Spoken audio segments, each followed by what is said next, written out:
It depends on how long it takes us. If you think about the last couple times, what we've been doing is sort of trying to do an in-depth analysis of where the characters in the story would have been, or likely would have been. And sometimes we know where they were, and sometimes we're postulating reasonably where they ought to have been based on their relationships with each other and the geography of Jerusalem. And so we sort of did that. So along the way, though, we're going to go a little deeper into each element of the story. So if you recall, a few times ago, we went deeper into the element of crucifixion, meaning Jesus' death.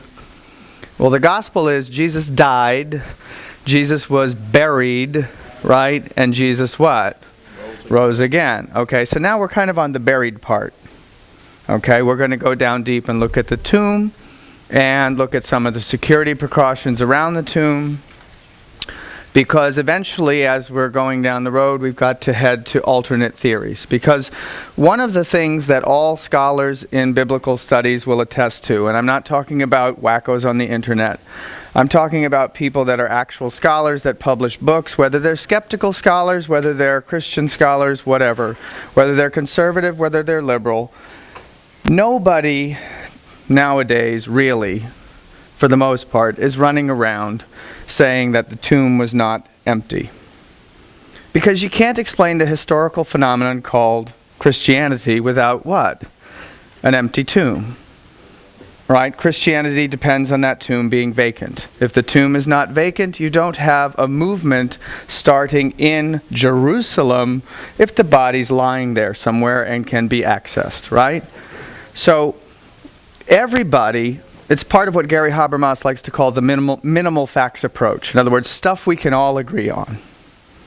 By all, I mean liberal scholars, atheist scholars, Bart Ehrman, the most hostile critics, and will attest to the fact that the tomb was empty. Otherwise, we can't explain how this movement based on an empty tomb spreads through Rome by, the next couple of decades after the crucifixion, okay?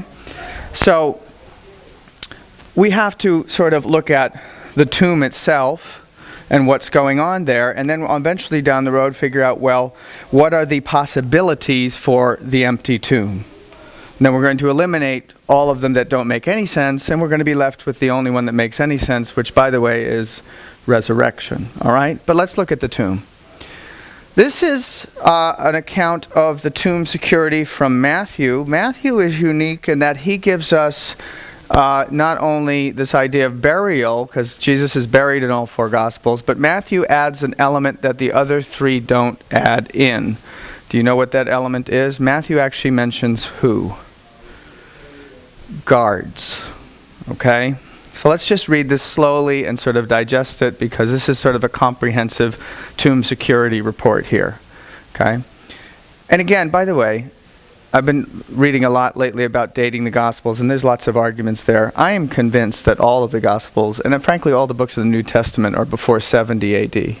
And I don't see how you can position logically the book of Matthew or Mark really past the late 50s. Some would argue them even into the 40s. But logically, just quickly, the book of Matthew, the logic goes something like this.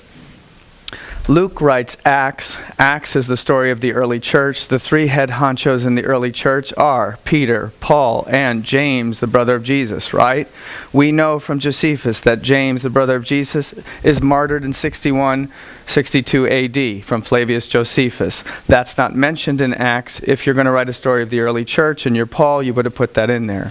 We know Paul is killed in 64 AD. Right? His trial lasts for 2 years. We know that the story of Acts ends with the trial of, before the trial of Paul. It's not in there.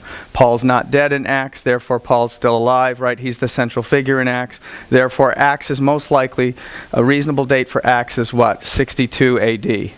Acts is the sequel to the book of what? What? Luke, right? Which means Luke has to be written before when? Acts, which pushes Luke back best 60, 61 AD, maybe even to the late 50s. Luke has parallel verses, right, from Matthew. Everyone thinks Matthew came before Luke, but at a minimum, Matthew is, you want to go early 60s? Fine. Late 50s.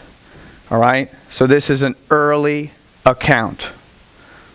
right? When he's writing this, there's people who are still alive. And he's writing to a Jewish audience, right? Which, by the way, is another reason he has to be writing before 70 AD, because what happens in 70 AD? The temple's destroyed and everybody's dispersed, right? Who's he writing to? Okay? So Matthew's writing late 50s, I think. If you want to push him back earlier, there's arguments you can do that. But at a minimum, there's people around that can fact check this. For all we know, some of the guards we're talking about are still what? Alive. Okay, and I would point out one more thing that occurred to me, which is Matthew has the most Roman connections because his job was what? Tax collector. Okay, so for all we know, he's talking to some of these guys. That's pure speculation, but something to think about. But he's writing early. And Matthew says, when it was evening, there came a rich man from Arimathea named Joseph. And remember we said that if you wanted to invent a tomb to stick him in, and you wanted to fake it, and you wanted to lie, one of the last people you would ever tag, right, is who? Joseph of Arimathea. You would want it as obscure as possible, right? By the way, if you wanted to fake somebody to write a gospel, you wouldn't, for a Jewish audience, you wouldn't pick the one guy who was a Roman what? Tax collector. See, that's good evidence that Matthew, in fact, what? Wrote Matthew. Because nobody in the world would fake what? Matthew. You understand that? Just like women at the tomb, remember that? Women at the tomb, Matthew the tax collector writing to a Jewish audience, right? Joseph of Arimathea, hotshot. You only write this stuff because it's what? True, okay? So he says, from Arimathea named Joseph, who himself had also become a disciple of Jesus. This man went to Pilate and asked for the body of Jesus. Then Pilate ordered it to be given to him. Now we get this in all four Gospels. So far, he's in accordance with Mark and Luke and John eventually. And Joseph took the body and wrapped it in a clean linen cloth and laid it in his own new tomb, which he had hewn out in the rock. So this is a brand new tomb. It's his personal tomb, presumably for him eventually, right? Now from the other Gospels we get that Nicodemus was helping him, right? And he rolled a large stone against the entrance of the tomb and went away. And we said Mary Magdalene was there and the other Mary sitting what? Opposite the grave. And we said that they were sort of away enough, but they were watching this happening. They were noting where he was buried. And we get from Luke that some other women came along, Johanna and we don't know who else, right? We said maybe Susanna, but we're not sure. And they saw how the body was what? Laid, which indicated the language was they were sort of closer in maybe. But we know Mary and Mary were sort of watching this happen. And this is the part we get from Matthew that we don't get from the other Gospels. It says the next day, the one after preparation day, the chief priests and the Pharisees went to Pilate. There's a lot of interaction between the chief priests and the Romans in this whole thing, right? They keep going back and forth, back and forth. Jesus keeps going, remember in the night of the trial, he keeps going back and forth to Roman officials and then back to them, right? It says, Sir, we remember that while he was still alive, that deceiver said, after 3 days I will rise again. Irony of all ironies, who was actually listening? The disciples keep missing it. His enemies, he said it so much though, his enemies kind of got what he was saying, right? And remember, they're still stewing over the fact that they know Lazarus came out of the tomb. Okay? It says, after 3 days I will rise again. So give the order for the tomb to be made secure until the third day. Otherwise, his disciples may come and steal the body and tell the people he's been raised from the dead. This last deception will be worse than the first. So they are concerned about fake resurrection. They heard what Jesus said, and they're worried that if this resurrection comes off, not a real one they don't think, but a fake resurrection, then that's going to do incredible damage because people will then think Jesus is the Messiah, right? They will rise up. They're worried about their own position, right? If it's as Caiaphas says, better one man should die for the people, right? If everything, they're kind of in charge of keeping things what? Quiet, right? And the Romans, the Pax Romana, which is enforced brutally, they don't need any muss and fuss. So they don't want stuff stirred up by a fake resurrection. take a guard. And I do think, from everything I've read, that's the best translation. It's the imperative. Okay, sometimes it's translated, you have a guard, right? But take a guard. Okay, Pilate answered. And it makes a difference because there's two potential candidates for the kind of guards we have. Okay, he says, take a guard, Pilate answered. Go, make the tomb as secure as you know how. So they went and made the tomb secure by putting a seal on the stone and posting the guard. Now there's two elements there that we get, right? One is this notion of the guard, and the other is the notion of what? A seal. So that has to be looked at too. And by the way, I think that is a tremendously good clue as to what kind of guard this was. Okay? Because there are two basic options. It's temple police or Roman guards. But that seal right there screams Roman. Okay? Which is very important, as we're going to see. Okay. Now, the rock. This kind of disc-like rock is pretty typical. It's really large, okay? And they've done some engineering studies, and I actually am the son of an engineer, because normally I say I'm not a Greek scholar or the son of one. Well, I'm not an engineer, but I am actually the son of one, which, by the way, growing up is very difficult to be humanities-minded and have somebody who's like designing microchips in the basement. It's very scary, but they've done some assessments on what they think the size of the stone would be, and they came out basically between 3,000 and 4,000 pounds. This is a big rock. Okay, so you don't just shove that in front. You know, it's not like you get a couple guys and you just pop that in front. And usually what it is it's disc-like, and there's sort of almost like a path for it. It's like grooves, and there's like a peg that kind of holds it in place. Almost like Roadrunner cartoons, where the rock is just sitting there waiting for, the coyote to like accidentally tip it off, and, right? It's like one of those. So it's a big rock, and they kind of use levers, and they pull out the peg, and then with the lever, and it rolls into place. Okay, and then to roll it away, you would also have to use tremendous, I guess, levers to get it out. But I think it'd be much harder. The general idea is it's harder to get it out than it is to get it in, because it kind of rolls down into place after you yank out the peg. That's one way to do it. Okay? Okay, a few thoughts on the stone. Usually a round disc-like stone on an incline with a peg, okay? But it is possible, on short notice, right, that it could have been just a really large boulder. I suspect it was the first kind, but there's no way to know. The only thing we get from the Greek, and again, I'm not a Greek scholar, is that it's the indication is that it's really big, like a wow stone. Okay, and if you remember the women coming to the tomb, they were really, really worried about what? The stone. The stone was on their mind. Okay? A pretty good book by Frank Morrissey is called actually Who Moved the Stone? Because that stone by itself, right, is a very significant thing. That stone by itself kills a lot of really dopey theories. Like the swoon theory, which is like Jesus didn't really die, which is stupid anyway. But then, even if he didn't really die and he's in the tomb and that stone is in front of it, how's he getting out? Okay? All right? There is an early manuscript, and sometimes scribes would add things. And by the way, I'm not trying to hurt anyone's feelings, right? But you should know that scribes do sometimes add things.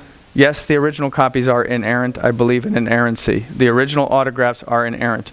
We do have copies that are altered slightly, okay? Spelling, little insertions. But sometimes it was typical for scribes to tell us they were adding their insertion. They'd put it in parentheses or in the margin.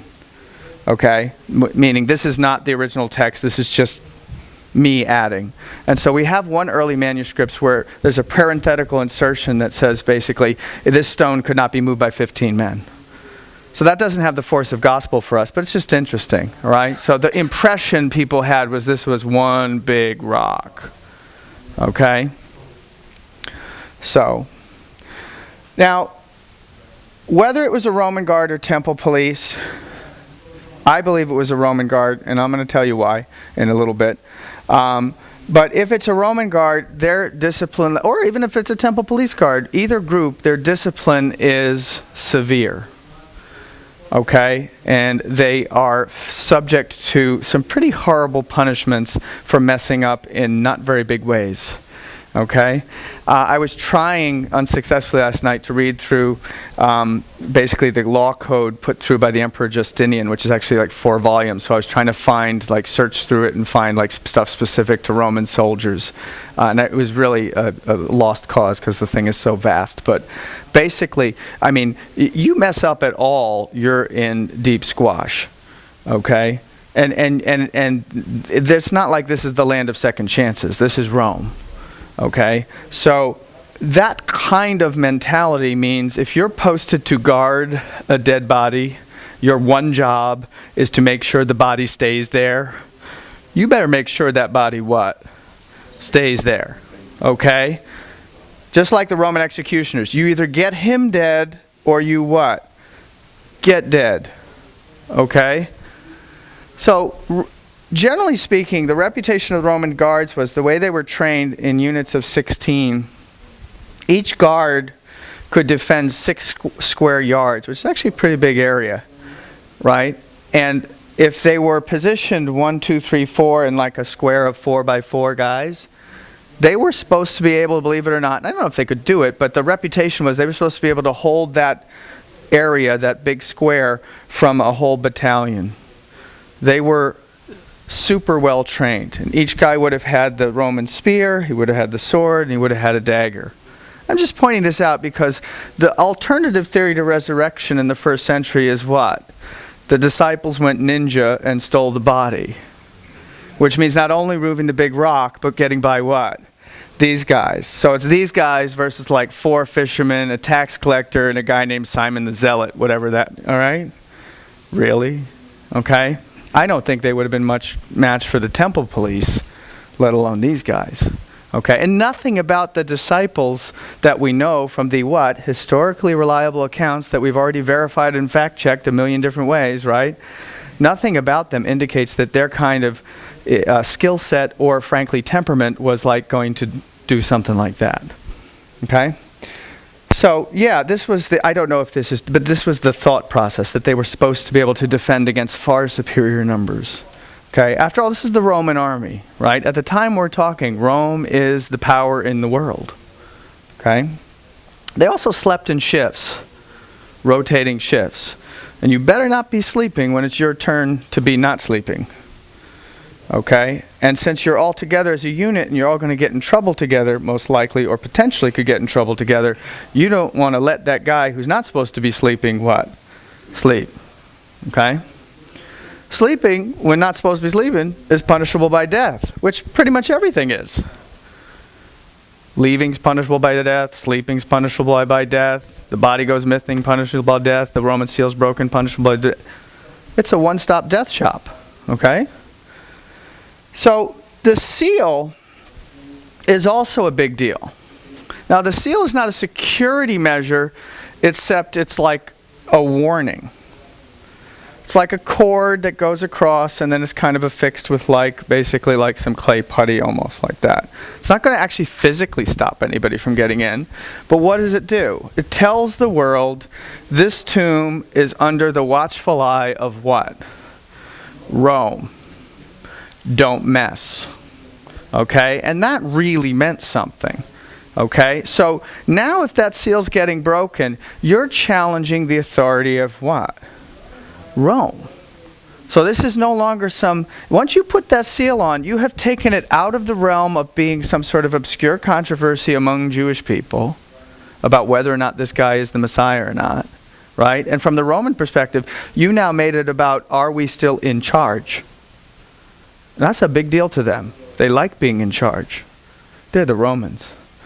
So the seal is not an entry thing, it's a warning. This is our tomb. We're in charge, right? If you break that seal, it's to challenge Rome. The seal is one of the major reasons I think it's hard to argue it's not a Roman guard. If it's just the temple police, why does it have a Roman what? Seal. If the Romans are going to put a Roman seal, would they just trust that then to temple police? Doesn't make sense. It's got to be Roman guard, okay? So, Matthew says, along with the guard, they put a seal, okay? Henry Maine says, seals in antiquity were considered a mode of authentication. Okay? And we see seals show up in the Old Testament, right, a few times, right? And when that seal shows up, it's usually basically saying, this is my mark, right? This is the law of the Persians. Boom. Can't, right? It's important, right? Same thing here. If whoever broke a Roman seal was supposed to get crucified upside down. Now, if you think crucifixion is fun, try getting crucified upside down. That just adds an even worse twist to it. In fact, we know of somebody who history tells us was crucified upside down. You know who that was? Remember? Peter. Right. The tradition has it that Peter was crucified upside down, which is just as painful as crucifixion with the added twist of gravity, pulling basically this down into your, head area, if you will. Okay? Now we get this. There's a really interesting thing that we found. Remember I said archaeology is our best friend? Sometimes, but very often. Okay? There is a really interesting thing that came out a little while ago where they found this inscription. These inscriptions are always helping us out, aren't they? Right? An inscription in Nazareth. Okay? And it dated back to the middle of the first century, under the reign of Claudius. And it was a marble slab, and it had a warning to grave robbers. Well, isn't that interesting? Okay? It says, by ordinance of Caesar, it is my pleasure that graves and tombs remain perpetually undisturbed for those who have made them. For the cult of their ancestors or children or members of their house, let it be absolutely forbidden for anyone to disturb them. In case of violation, I desire the offender be sentenced to capital punishment for violation. So, in other words, the new law was if you mess with a grave, right, in Imperial Rome, you die. So you say, what would cause the emperor to suddenly become so, crazy about, messing with graves where previously this had not been a capital offense? Well, it's very interesting. The emperor that did this was Claudius. Little background here, okay? Suetonius, remember our buddy Suetonius from Outside Information? He was one of our Roman historians like Tacitus, right? Suetonius was one of the other guys, early Roman historian. He says that Emperor Claudius kicked out the Jews from Rome in 49 AD. They later came back, but he kicked out all the Jews because they were constantly rioting at the instigation of Chrestus. Okay? Now, of course, Chrestus is what we've seen the Romans refer to Jesus as, right? Christ. Okay? So, what happened was, basically, there's about 13 synagogues. There's 13 synagogues in Rome. The word comes to Rome, basically. And basically, remember, the early church is a Jewish thing, right? So you basically have Jews that are on Jesus' side arguing with Jews that think it's a load of hooey, right? And they actually get so upset about this that riots break out. Well, the Romans could care less, right, about whether Christus is the Messiah. But what they do care about is what? Riots. That they don't like, right? So what happens is they riot, right? And there's about 50,000 Jews in Rome, and Claudius says, get out all of you. I don't care who's right. You're a pain in the butt. Leave. Okay? And he kicks them all out. And that's the time. So we get this new heightened concern. Oh, he said, well, he probably said, what are they arguing about? They're arguing about whether this guy rose from the dead. And of course, he's not believing that, most likely. And he's saying, wow. So we have this sort of grave robbing situation that's caused all this what? Trouble. Okay? So, by the way, Luke tells us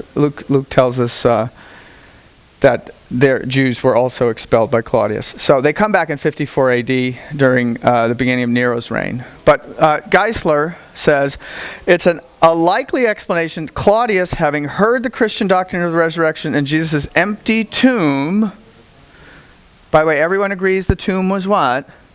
Empty. It's just a question of how it got that way. No one's running around the first century saying the tomb's actually what? Occupied. Okay, it's just a question of they're arguing over how it got empty. Claudius is obviously on the side of it's not resurrection, right? But he doesn't really care. He just wants this whole thing to go away. So, having heard of the resurrection, while investigating the riots of AD 49, decided not to let this happen again, This would make sense in light of the Jewish argument that the body had been stolen, which Matthew then reports. If you remember, that they paid the guards to spread this rumor that the disciples came and stole the body. That was the competing theory. All the stuff that comes later about wrong tomb or hallucination or all these other things, those are in many centuries later that people come up with that stuff. In this first century, there are two competing narratives. One is resurrection and one is disciples stole the body. Okay? So to quash it, he kicks them out. And that is, again, really an interesting outside source which really tells us that that was the argument. Right? The argument was, how did this tomb get empty? Right? Alternative 1, resurrection. Alternative 2, grave robbers. And so grave robbing now becomes what? A capital offense. Okay? Okay, let's look at the guard a little more deeply here. Okay, so here's Matthew again. So we request that you seal the tomb until the third day. This will prevent his disciples from coming and stealing his body and telling everyone he came back to life. If that happens, we'll be worse off than we were at first. Or as the other translation said, that deception will be worse than the first. Pilate replied, take guards and secure it as best as you can. Okay, so they sealed the tomb and posted guards to protect it. All right, so what if it were a temple guard? Temple guard were pretty tough guys. Temple guards were basically, I don't know, the cops working for, Caiaphas and his crew. Okay? They usually worked in units of 10. They were armed. They were trained. Yep. So wouldn't that statement alone take the guards already prove that they were probably temple guards, because they would have needed permission from Pilate, right, to do that if they were temple guards already? Right. Well, right, meaning Roman guards. Right. The fact that they're going to Pilate, to me, indicates also that they're Roman guards. In other words, if you just wanted to send your own guys, right, you don't need Pilate's permission. I agree. Yeah, the fact that there's this interaction with Pilate both before and after the fact. One, to get the guards, right? And one later on to try to what? Don't worry, guards, we'll clear your situation with Pilate. Those to me are really powerful evidences that they were what? Roman guards. Right? You're right. There's no need for Pilate's involvement if they are what? Temple guards. But you do hear people say this. Right? So we might as well. So if they just, let's say, because I don't think they were, but let's say they were. Okay? You got a unit minimum of 10 of these guys. All heavily armed. Right? We've got 11 remaining disciples not named Judas Iscariot. Right? We've got one of them crying his eyes out in John's house, right? That's Peter. John's with Peter, right? With his grieving family, right? We've got 9 guys, presumably in Bethany, scared out of their minds, right? By profession, they're what? Fishermen, tax collectors, and we're not really sure. There's a giant 3,000 to 4,000 pound rock in front of the tomb. Who are you betting on? These 10 guys or the fishermen and company? Okay? And remember, the narrative isn't even what? That we fought and they conquered us, right? The narrative is somehow they got by us without us what? Seeing them and moved the 4,000 pound rock, which is, that's more miraculous than resurrection, quite frankly. I mean, that's crazy time, okay? But I don't think it was a temple guard. I think every bit of evidence we have points clearly to it, including the language, including the interaction with Pilate, right? Before and after points to Romans. Okay, and here's why. Pilate's response is phrased, and again, this is Greek again, so I'm just going to tell you what the conclusions have been, because I certainly don't conclude it on my own, but is in the present imperative, which is take a guard. Right? Not so much you already have your own guards, but take a guard. Take a guard and make it as what? Secure as you can. And then the next line is, so they took a guard and put a seal on it. That together tells me he's saying, okay, here's some guys. Take a guard, okay? Have a guard. The term in Latin that Pilate is designating with is custodia. Usually when we see custodia, that refers to Roman guards. Some people argue it can sometimes equally apply to temple guards as well. But from a language standpoint, that would point to Roman guards also. Even more so is Matthew's use of the word stratiotes, which is soldiers. Okay? Okay. Now, I'm cautious about this reason. These are 5 reasons that Raymond Brown says it's got to be a Roman guard. And I agree with the first reason. I just want to be careful because in other places, I'm going to argue that be very careful with these apocryphal gospels. You know how there's all these supposed gospels running around that people want to point to? Okay, like the Gospel of Thomas or the secret Gospel of Mark or the Gospel of Mary. And in every case, they're written later. They're wacky in many respects. And they have fake pseudonyms for authors. So the Gospel of Mary is not written by who? Mary. The Gospel of Judas is not written by who? Judas. The Gospel of Thomas is not written by Thomas. The Gospel of Mark's written by who? Mark. The Gospel of Matthew's written by Matthew, and John wrote. Okay, there's this in terms of the time frame. These are late 2nd century, sometimes 3rd century documents. Okay, and they say all kinds of very interesting stuff. I'm being nice by saying interesting. Okay. So I'm very cautious to say this. However, every once in a while, you look at them and you go, well, it's interesting that that's even there. And clearly, a lot of them are based off of the actual Gospels, but they twist and mess with things, okay? For whatever it's worth, and you can decide, Peter's apocryphal Gospel mentions Roman guards, okay? The point that you made, right? If Jewish leaders are using their own guys, they don't even need to go see who?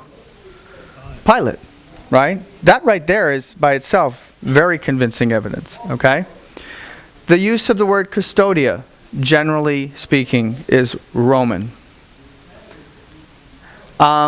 Matthew uses a different term, stratiotes, and on almost every case we see that term, it refers to Roman soldiers. Okay? And then the last one, this is kind of my favorite one. If it was the temple police, you don't get this very weird dynamic where the Roman soldiers, right, are hoping that who? Caiaphas can smooth things over with Pilate. You remember that? They say, here, take this money, spread this story. If it comes to the attention of the Roman governor, we'll handle it. Remember that? Well, you don't have to have that dynamic if, in fact, these guys already work for you. Right? If they're reporting directly to Caiaphas, if that's their boss, he doesn't need to smooth it over with Pilate if they're the temple police. He only needs to smooth it over with Pilate if they are what? Roman guards. Okay? Okay. So here it is. The chief priests said, if the governor hears about it, we'll stand up for you so you won't get in trouble. Which means they're standing up to another authority that's over those guards. Okay?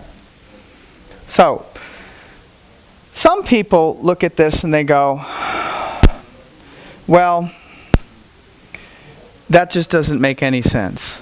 Because the Roman soldiers are being told to spread a story that includes them doing what? Falling asleep and failing. And we already said that that means what? Death for them. So why would they cop to that, right? It seems like suicide. However, there is another way to look at that. There's a long list of things that they're on the hook for, isn't there? They just left their post. We know that because they're talking to Caiaphas. That's death. The body is what? Gone. Guess what? That's death. The rock moved, which broke the what? Seal. That's what? Death. They don't have a choice. This is the fourth quarter. There's 6 seconds left. They're on the 50-yard line. You've got one option. You better throw a ball into the end zone. And you just hope that your guy catches it. Right? There's no other choice. To do nothing pretty much guarantees that they're on the hook for capital punishment in about 6 different ways. Okay? So, it's the only Hail Mary pass they've got. Is to hope that the most influential Jewish leaders, Caiaphas and his crew, can somehow square this, which normally couldn't be squared, right, with the Roman leaders, with Pilate. And we already know there's interaction back and forth between Caiaphas and Pilate this whole weekend, right? Thursday night into Friday, right?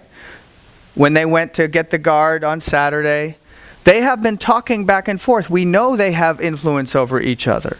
We know Caiaphas has Pilate's ear. It's their only chance. Okay? Okay. T.G. Tucker talks about the Roman guard's discipline and he says, when a guard joined his unit, he's made to take a solemn oath he will loyally obey all orders of his commander-in-chief, the emperor, as represented by his subordinates, his immediate officers. So to disobey the centurion, right, to leave one's post that one was assigned to, was seen as not only disobeying the guy that's immediately over you, but disobeying who he represents, which is who? The emperor. Okay, remember in ancient Rome, the emperor was perceived in godlike fashion. Okay? That oath he will repeat on each 1st of January and on the anniversary of the emperor's accession. So twice a year, you had to retake your oath to the emperor and therefore, by implication, to your superior officers. Okay? This guy, I like him so much. He's very good. Paul Meyer, who's at Western Michigan, says, and he's talking about, remember when Peter was in jail? Right? And then he gets out of jail miraculously, right? He says, Peter would be guarded by 4 squads of 4 men each when imprisoned by Herod Agrippa. So 16 would be a minimum number expected outside of prison. So it is reasonable, the way they worked it, to expect that the Roman guard, right, it could have been fewer, but it could have been 16. Based on what we know of the disciples and what we know of Roman guards, if it were only 4, I suspect that would have been absolutely sufficient to ward off any threat from, Matthew the tax collector, and James the fisherman, if they had any inclination to stop hiding, right? But it might have been 16. Guards slept in shifts, so it would have been virtually impossible for a raiding party to have stepped over all their sleeping faces without waking them. And remember, the narrative that is spreading, the counter-narrative to resurrection is not, we had a battle and they won. The narrative is they managed to sneak past us, right, without us even what? Knowing. And by the way, after they sneaked past us, while we were literally sleeping, they would sleep with their sort of heads in this way. So you'd literally have to step over their heads, right? And you'd have to get to the giant rock. And if you somehow physically with levers or whatever could move that thing, right? The idea that that's not making an insane amount of what? Noise. And then you go in and steal the body, somehow leave the grave clothes, by the way, just if we believe, right? And that nobody in this 16-man death crew noticed. I mean, it stretches the bounds of credulity. People say resurrection's, impossible or improbable. I would submit to you that's incredibly improbable. Okay? Matthew's account indicates that it is a multi-man force because we have some of the guards going to the city. So you have multiple guys going into the city and begging for help from Caiaphas and the priests, which means some of them weren't there. So I have some going, right, and presumably others not going. So we don't know exactly how many guards, but it's several, right, because some went and some didn't. Okay. They fled. This is what I was trying to find his list. The list from Justinian in this multi-volume set, and it's broken into, chapters and subsections and so on. So in chapter basically 49, right, list 16 or section 16, there's 18 offenses for which a Roman guard unit can be put to death. Okay, including sleeping on the job, running away, failing in your mission. I did actually read last night, I managed to get, if they're guarding prisoners, if the prisoner if they're negligent and the prisoner dies, right? That's a big deal, right? If they do something to the prisoner which causes him to die, right? If the prisoner runs away, they're deep doo-doo, right? Okay, so there's a lot of ways you can mess up as a Roman guard. Usually your job is pretty straightforward, like guard this dead body, make sure no one takes it.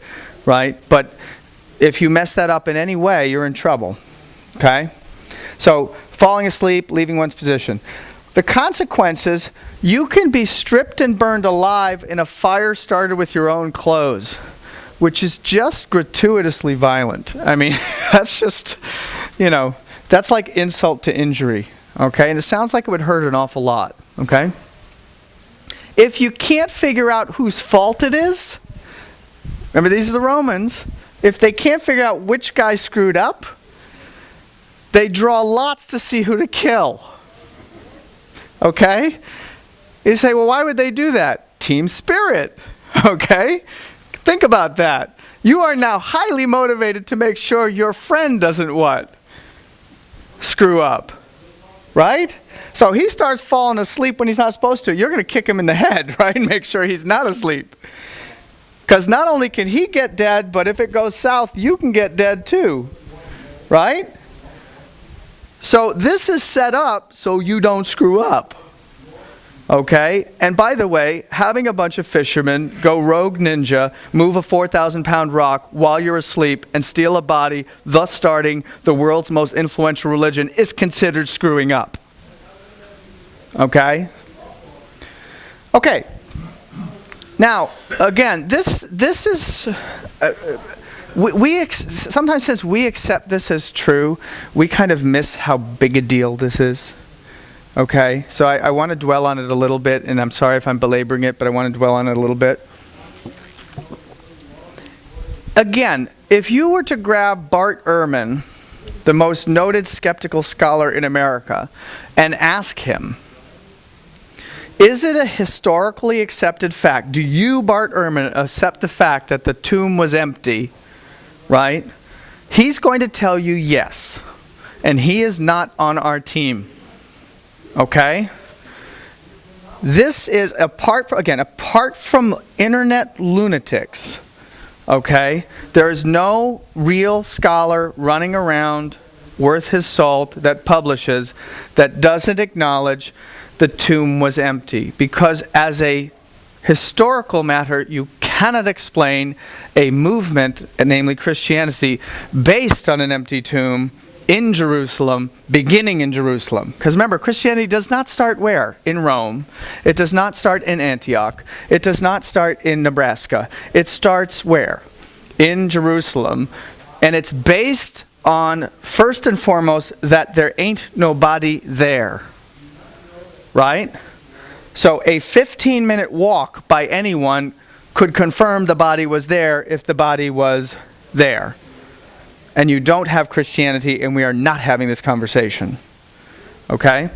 So everybody knows the tomb was empty. Okay? Everybody knows the tomb was empty in Jerusalem. Okay?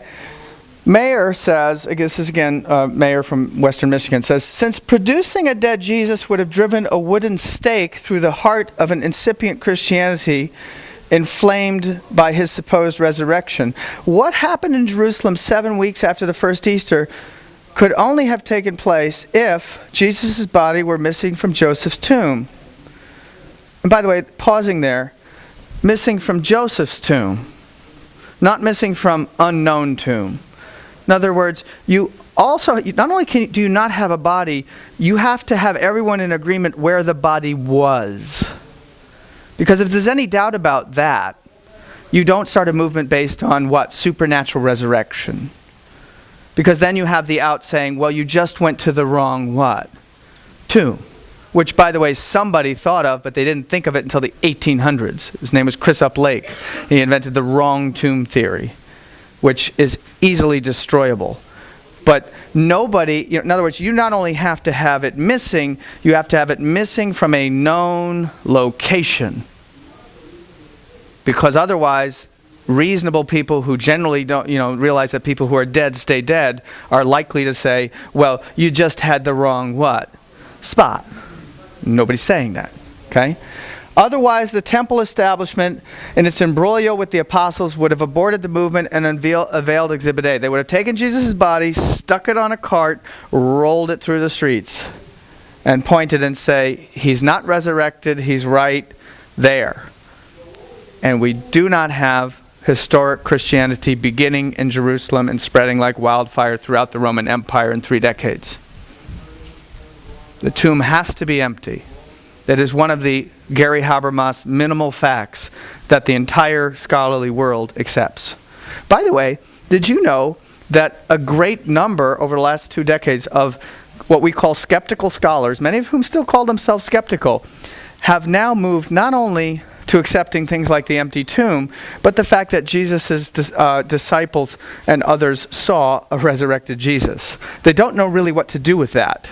But the historical case for those appearances is so powerful that they now are willing to commit to it. They don't know what it means, okay?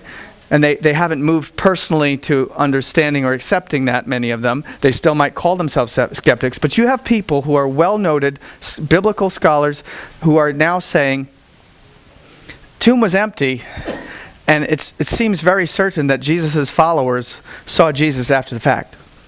Okay? Because the historical evidence is mounting. Okay? They didn't do it, meaning put his body on a cart, because they knew the tomb was empty. The official explanation, which is the disciples stole the body, is itself an admission that the tomb is what? Empty. Both explanations from the first century, which is resurrection and disciples stole the body, assume what? Empty tomb. Okay? Both sides, if you will, are stipulating to what? Empty tomb. So we don't have to argue about empty tomb. We will anyway, because we're going to cover all the bases, including the empty tomb theory. I mean the wrong tomb theory, I should say. Okay? So then the question becomes, what are all the possibilities to explain the phenomenon of the empty tomb? Now, I think I have 10 minutes. We'll just kind of introduce the idea of alternative theories. Alternative theories will take us a while, okay? We'll do a little alternative theory just like intro today, I guess. We'll start that next time. Memorial Day weekend, I'm in Virginia, so we'll have to either take a break or I'll set Chris up with like an appropriate like video or something like that, and then I'll come back and we'll do some more alternate theories, okay? But just to get started, just so we can kind of look at a few, let's just lay some groundwork here. Okay. When you're looking at any explanation historically, right, there's a couple things that have to happen for any explanation to be valid. Okay? The first is that any theory, and I shouldn't say theory because theories are testable in the present, if you remember from our Darwin class, right? All right. Any historical model, any explanation, to have real explanatory power, right, has to explain all the facts. You know, you could construct something that kind of explains one thing, right, or two things, but it might fail miserably on 3 or 4 other things. So whatever model you're using to explain a series of historical events, it has to take into account the totality of the circumstances. Okay? So whether it's resurrection or wrong tomb theory or whatever that explanation is, it has to be able to explain the things we know, like empty tomb, like Christianity starting, like the disciples' willingness to die for their beliefs, and so on and so on and so on. If it fails to explain 1 or 2 or 3 or 7 of those things, right, that theory has to what? Be put aside, okay? So J.D. Anderson says, and he's a legal studies guy, he says, the evidence must be considered as a whole. It's comparatively easy to find an alternative explanation for one or another of the different strands which makes up this testimony. Such explanations are valueless unless they fit the other strands in the testimony as well, which is another way of saying what I just said, which is you gotta take everything into account or it doesn't count. Doesn't count, okay? He says a number of different theories, each of which might conceivably be applicable to part of the evidence, but which do not themselves cohere into an intelligible pattern, can provide no alternative to the interpretation which fits the whole. So basically what you do in history is you line up all the facts together and you say, what could explain this, right? And different people say this, this, this, this, and this. The ones that can explain everything can be considered. The ones that only explain pieces, no good. Okay? The other thing, and this is where we really have a problem, I have to say, okay, because the problem with these historians is they're so darn human, and they bring their own baggage, right? Like Bart Ehrman really, really doesn't want to believe Jesus is the Messiah. Bart Ehrman, by the way, I keep mentioning him because he's like the Michael Jordan of like skeptic American scholars, okay? By the way, even he just wrote a book. Just so you know, in fairness, Bart Ehrman, the Michael Jordan of skeptic American scholars, wrote a book recently in which he basically argued, all you people who try to argue Jesus didn't exist, basically go find another hobby. You don't belong in academia. Like he basically just said, if you're going to argue Jesus isn't real, then you should just go, like, I don't know, take up watercolors or something. Like, he ripped them. Okay? And he is not on our team, okay? At all. By the way, supposedly he used to be on our team. He went to Moody Bible Institute, the whole thing. And you know what got Bart Ehrman? Bart Ehrman, and this is really sad, Bart Ehrman grew up believing that the Bible was inerrant, and his understanding of that was if there's any like errors in copying the manuscripts, right, that throws out the whole thing. So once he found that there's like a few passages that may have been like inserted or altered that we're still working on trying to get perfectly right, that like canned the whole thing for him. And so he's just been and he's a brilliant guy, but he's just been sliding down into, now he's like whatever, he says I'm agnostic and almost atheist or whatever, all right? But, so what happens is people bring their own what? Personal baggage to things. That's very easy to do, right? And they try to force the evidence to fit their what? Preconceived notions. By the way, could we accidentally do this if we're not careful? Sure we could. Okay? People do this. But this has to be, we have to guard against this, right? And I have to say that many times very, very brilliant people don't. Okay? The purpose, says Phyllis Schaff, of the historian is not to construct a history from what? Preconceived notions and adjust it to his own liking, but to reproduce it from the best evidence and to let the evidence speak for itself. In other words, the historian ideally looks at what is there and does what? Decides what is true based on what he sees. Not decides on what is true and then forces that into what he what? Sees. Right? So we want to do this and not what? This, right? And that's what he's saying there. All right, we're going to pause there, and I'll tell you why. Because the next time, remember, we've decided the tomb is empty, right? We decided Jesus got dead, right? And we decided he was buried, historically, right? And we decided the tomb is what? Empty, historically. So now the question becomes, what are the possible explanations, right, for that? Okay, so we're going to try to cover what has been proposed. We know what we think the answer is, but we have to look at all the other possibilities. And I'm going to tell you the strategy is going to be, we're going to look at all the other possibilities, and then we're going to explain why they what? Don't cover all the facts, right? And in some cases, they ludicrously don't cover all the other facts. And once you get rid of all the other alternative possibilities, you are left with the one that does cover all the facts, which happens to be, I have to tell you, resurrection. Okay? So we're going to go through the myth theory. We're going to talk about sometimes what Muslims might say about crucifixion alternatives. We're going to talk about the wrong tomb theory, the swoon theory. Whatever's been proposed, we're going to try to hit it. Okay?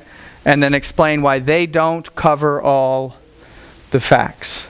Okay? And we'll start that next time. Rich, do you want to take us out? Oh, Heavenly Father, we thank you for this presentation. We pray that more people might be put upon the hearts to attend. We pray that you would be with each one who has heard the message this morning. We pray that you would be with Dave as he prepares for next time. Pray that you would bless us all and help us to understand these things. speak to our hearts and help us to be guided in the proper way and put these things in their proper perspective. We pray, Father, for Dave as he prepares. We pray for our service. We pray, especially, we want more people to be attending this service. And we know it's very important. We know there are those that should be spoken to. We pray that you would do so and help them to be encouraged to attend this service. And Sunday school is very important. We pray, Father, not only for this class, but the other classes as well. Bless us now as we go to service and those who go home. Pray in Jesus'